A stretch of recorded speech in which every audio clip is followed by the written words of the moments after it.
આ તરફ રાજકોટ જિલ્લામાં પણ આવી પરિસ્થિતિ છે, જ્યાં માવઠાના મારને કારણે જગતનું તાત લાચાર થયું છે।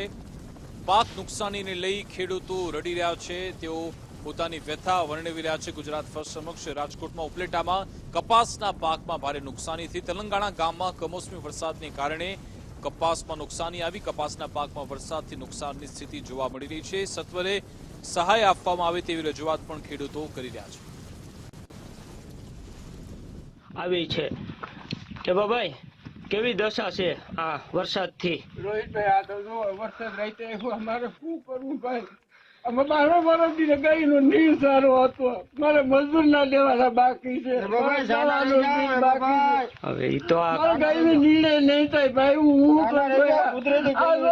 રોહિતભાઈ, આમાં કઈ નહીં થાય બાપા, અમે મરી ગયા, મારે મજૂરી કેમાંથી દેવી ભાઈ? કુદરતી કર્યું એ બધાયનું છે, આપણે એકલાનું થોડું છે। મારા આખા વર્ષની મહેનત મારી ગઈ ભાઈ, તમારી શું શું કરવું હવે? કુદરત ની આગળ કોઈ નહીં। રોવો તો ખરા, સાચી આ વાત, બધી ધૂળ થઈ ગઈ, મારે શું કરું?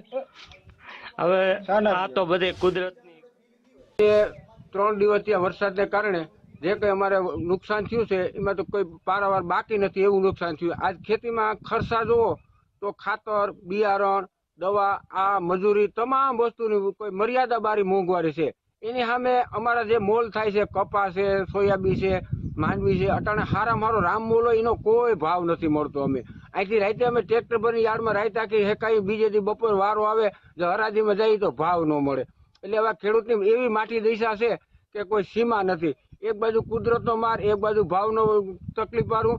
આજે અમે અમારી પ્રજાને કહીએ કે દીકરા આમાં ખેતીમાં થોડું કોઈક ધ્યાન દો, આવો તો નાની સંખ્યામાં કોઈ ખુશી થાય એમ નથી, કોઈ નાની સંખ્યા ખેતી કરે એવું નથી, કારણ કે આમાં એ દેખે છે કે આમાં અમને મૂલ નથી ઉજે એમ તો હું ખેતી કરે નાની સંખ્યા।